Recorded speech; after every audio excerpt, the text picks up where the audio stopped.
You are tired, not just in your body. You are tired in a place that sleep does not reach. You lie down at night, and the body is still, but the mind keeps walking. It goes over the same rooms, the same old conversations, the same worries it walked through yesterday and the day before. And here is what most people do not realize. The mind is not broken. When it does this, it is doing exactly what you trained it to do. Every time we picked up worry and carried it. Every time we said, I must think about this more. Every time we fed the mind noise the moment it grew quiet, we were training it. Patiently, consistently, we were teaching it that stillness is not safe, that rest is something to earn, not something to simply receive. I have spent 86 years learning this, slowly, with many mistakes. Today, I want to share 5 things I have stopped doing, 5 habits I have removed from my life.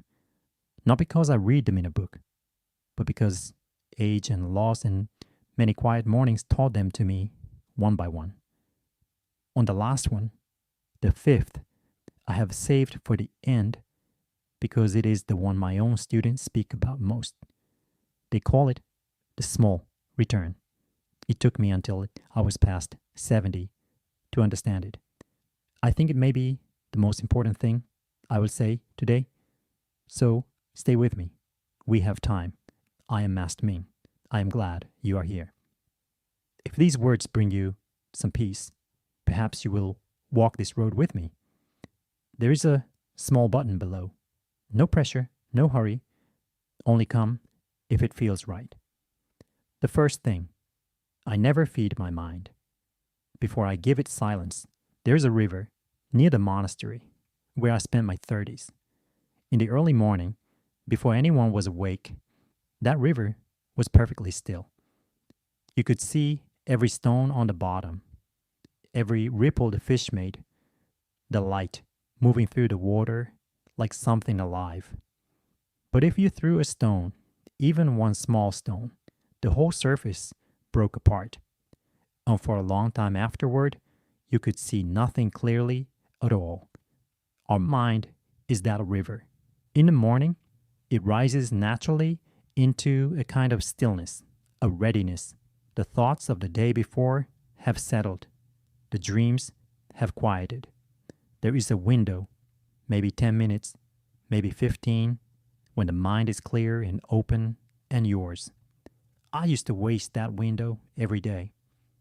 I would reach for something, a newspaper, in my younger years, and now I see people reach for a small, glowing screen, and I would throw stones into my own river before I had even fully arrived in the day.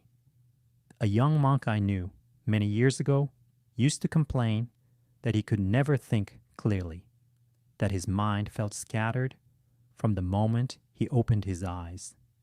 He was bright and sincere, and he worked very hard, but by mid-morning, he already fell behind, already tired, already a little lost. One morning, his teacher walked past him in the courtyard and saw him reading a letter before the sun had even finished rising. The teacher said nothing. He simply picked up a stone and dropped it into the water barrel nearby. Then he walked away. The young monk stood there and watched the water spin and cloud for a long time. He never needed to be told what it meant. So now, the first thing I do every morning, before a single piece of news, before any message, before the demands of the world arrive, I give the mind 10 minutes of nothing. I sit, I breathe, I do not try to meditate perfectly. I do not try to think beautifully. I simply do not throw any stones. You can do this tonight so that tomorrow morning you are ready. Place your phone in another room before you sleep. When you wake, do not reach for it. Sit at the edge of your bed or in a chair by the window. 10 minutes. Just breathe, just look, Just be in the room. If thoughts come, let them come. Do not chase them. Do not argue with them. They are just ripples. They will settle on their own if you do not add more stones. That first stillness of the day, it belongs to you. It costs nothing. It requires no equipment, no special knowledge, no perfect body. It only asks that you protect it. This is the foundation. Everything else in the day stands on it. The second thing, I never try to argue with a difficult feeling. There was a woman in the village near my monastery. I knew her for many years. Her husband died when she was in her early 50s, a good man, gone suddenly, and she was left with her grief and her pride and her family all watching her. And she decided, as many of us do, to be strong, to not burden others, to move forward. For 20 years, she carried her grief like a stone inside her coat. You could not see it, but she felt it every day. She smiled at the right moments. She cooked and she swept, and she told everyone she was fine. One afternoon, she came to sit with me under the old pine tree outside the hall. She did not say anything for a long time, and then she began to cry, quietly at first, then deeply, the way a person cries when they have been waiting a very long time. She said, "I do not know why this is happening now." I said, "Because you finally stopped arguing with it. We spend so much energy fighting what we feel. Anxiety comes and we say, 'Stop, I should not feel this.' Sadness comes and we say, 'This is weakness. I must not.' Anger rises and we push it down and down until it finds another way out, in our sleep, in our stomach, in the sharpness of our words to people we love. The feeling is not the enemy. The fight against the feeling, that is where the exhaustion comes from." Buddhism has a teaching that I return to again and again. It says, suffering is not the pain itself. Suffering is the resistance to the pain. The pain may be real, but suffering is the layer we add on top when we refuse to let the pain be what it is. Here's what I do now when a difficult feeling arrives. I sit down. If I cannot sit, I stop walking. I breathe slowly, in through the nose, out through the mouth, 3 times. And then I simply name what is here. Not, "I am sad." I say instead, "Sadness is here." Not, "I am afraid." I say, "Fear is here right now." This small change in words is not just a trick. It is the truth. You are not the feeling. The feeling is a visitor. It arrived. It will pass. You are the room it is passing through. Give the feeling a name. Give it a place to sit. Do not offer it more tea than it needs. And do not slam the door in its face, because a feeling that is not welcomed in the front door will come in through the window at 3 in the morning. This is how you stop fighting what is already here and begin to find some rest inside it. The third thing, I never let the sun set on resentment I have not touched. When I was in my 40s, I had a disagreement with a fellow monk.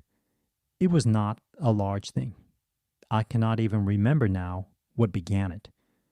But it became a silence between us, a long, cold silence that lasted almost 2 years.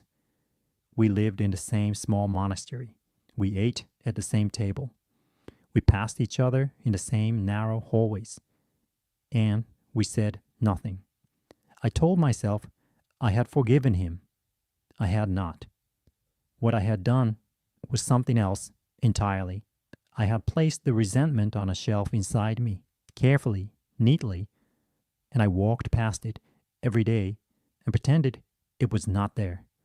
But at night, when the monastery was quiet, I could feel its weight. Some mornings, I would wake with a tightness in my chest and not know why. until I remembered, until that familiar, cold feeling returned. Resentment does this. It does not sleep when you sleep. It keeps its own hours. I have heard people say, I do not let things bother me. And I look at their face when they say it, and I can usually see the thing that is bothering them, sitting right there behind their eyes. We cannot simply decide not to feel resentment, but we can choose to touch it, to look at it honestly, to begin, however slowly, the process of putting it down. I eventually wrote a letter to that brother monk. I never sent it. That was not the point.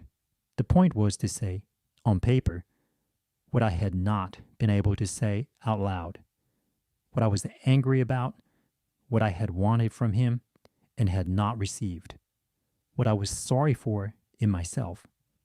Writing it took half the weight away. Not all of it, but half.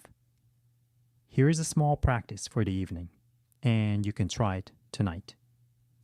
Before you sleep, sit quietly for a moment. Think of any resentment you are carrying, even a small one. It does not need to be dramatic. It may be something someone said last week, a disappointment, a feeling that you were not seen or treated fairly. Take one slow breath, and as you breathe out, say quietly to yourself, I am choosing to put this down for tonight. I do not have to resolve it now. I only choose not to carry it into sleep. You're not pretending it does not matter. You are not excusing what was done. You are simply deciding that the night belongs to you, and the resentment does not get to share your pillow. Do this gently. Do this with patience. Forgiveness, when it comes slowly, like a season changing. You do not wake one morning and find it arrived overnight. But every evening you choose to put the weight down. It becomes a little lighter. Now we have come to the middle of our time together. I want to ask you something, and I want you to answer honestly, not to me, but to yourself. When did you last feel truly at peace? Not distracted, not numbed by noise or busyness, not exhausted enough that sleep came before the worry could. Truly at peace, quietly, simply, completely yourself. If that memory is very old, do not be discouraged. That is not a sign that peace is gone. It is only a sign that it has been buried, and we are here together to begin uncovering it.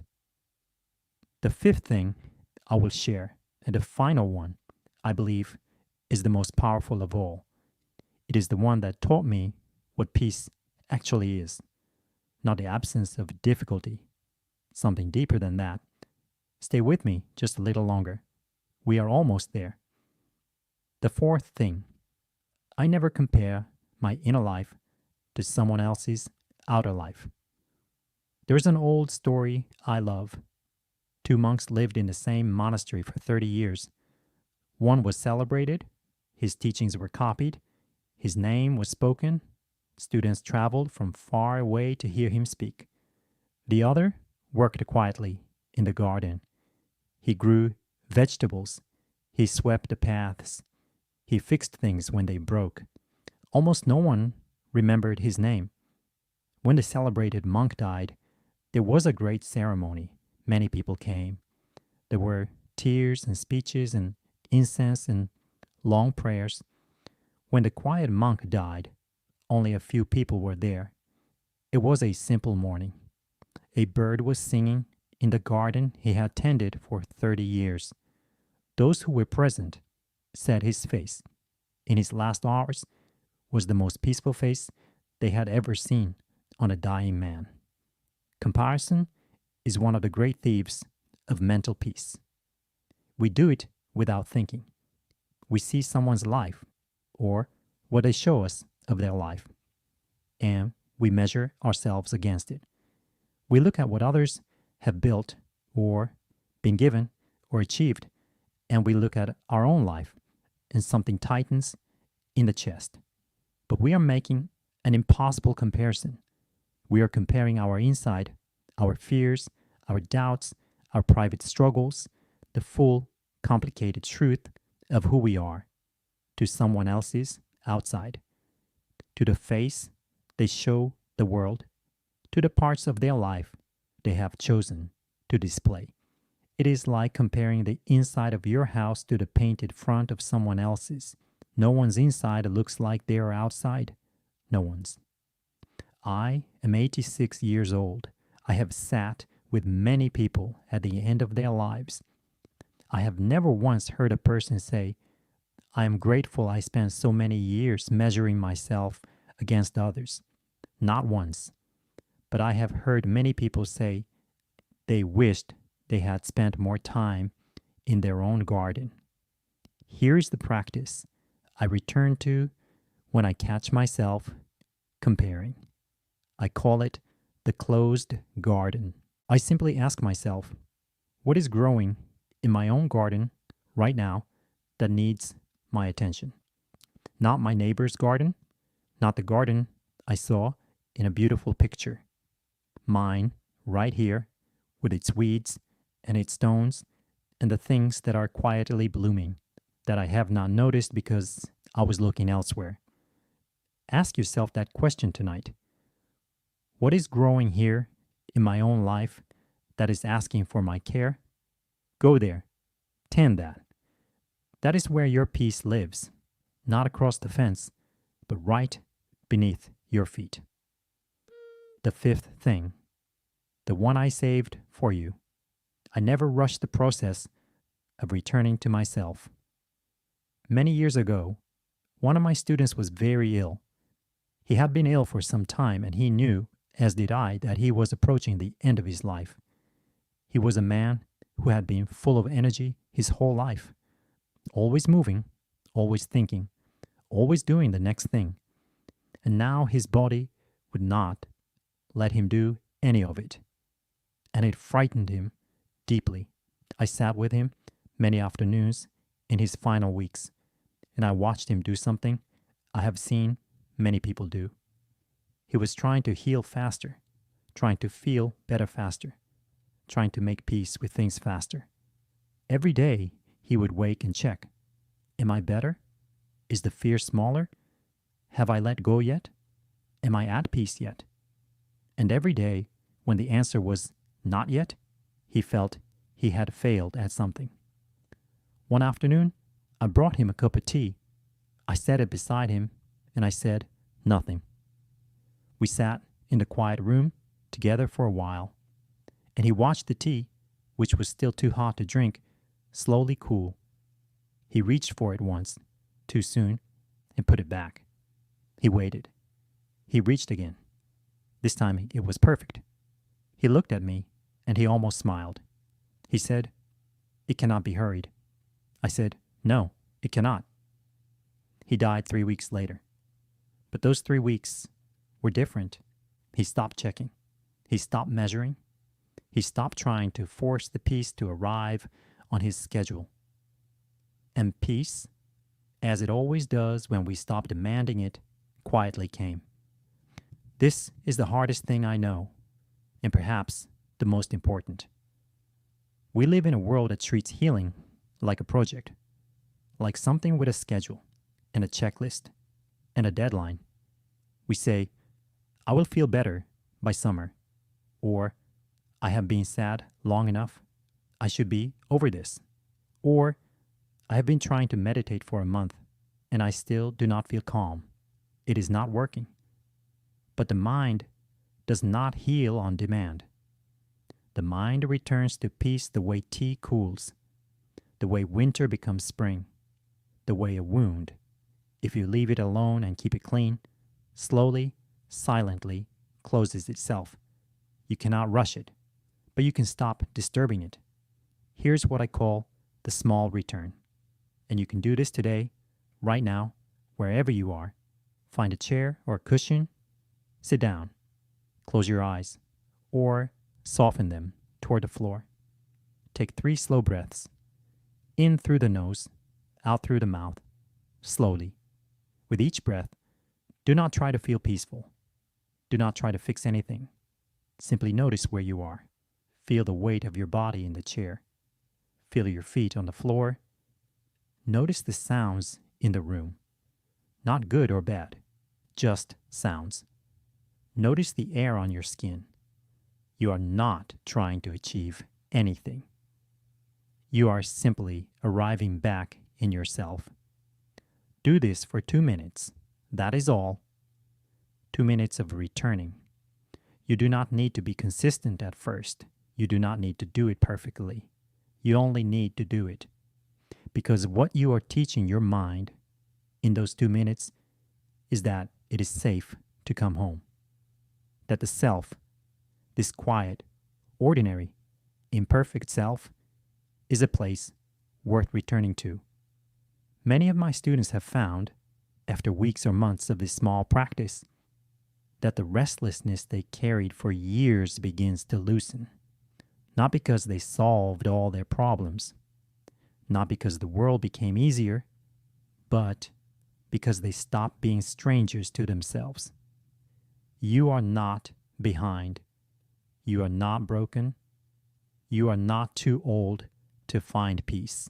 You are only someone who has been away from yourself for a while, and you can come back gently, without rushing. 2 minutes. That is where it begins. A few words before we part. Let me gather these 5 things together for a moment. We stopped feeding the mind before we gave it silence. We stopped fighting the difficult feelings that came to visit. We stopped carrying resentment into the night. We stopped measuring our inside against someone else's outside. And we learned to return to ourselves quietly, without hurrying, without demanding that the peace arrive before it is ready. These are not 5 cures. I do not believe in cures at my age. I have lived long enough to know that the mind is not a machine to be fixed, but a river to be tended. And the river does not need us to force it. It needs us to stop throwing stones. There is a teaching I come back to in my oldest years, when the body aches and the days grew quieter, and I feel myself approaching the end of a very long and grateful life. It says, peace is not something you find. It is something you uncover very slowly by removing what has been placed on top of it. The noise, the comparison, the resentment, the rushing, the war against your own feelings. Remove these one by one with patience and with kindness toward yourself, and what remains has been there all along. You were never without peace. You were only separated from it by a few heavy things you were told you needed to carry. You do not need to carry them anymore. My friend, I'm grateful you stayed with me today. If any one of these 5 things spoke to you, even just one, I would love to hear which one. Tell me below. Which of these will you try first? Which has been sitting with you for a long time, waiting for permission to be put down? Leave your words there. I read them all. I may be slow to reply, but I read everyone. If these conversations bring you something good, I invite you to stay. There is a small button below that will bring you my next video when it arrives. No obligation, no hurry, only if it feels like good company. Next time, I want to talk about something many of my older friends carry very quietly, the weight of regret. Not how to erase it, but how to transform it into something that actually makes the years ahead richer. I think you will want to hear this one. Until then, breathe slowly. Return to yourself often. And know that peace is not waiting somewhere far away. It is waiting right here, in the next quiet moment you allow yourself to have. Go well.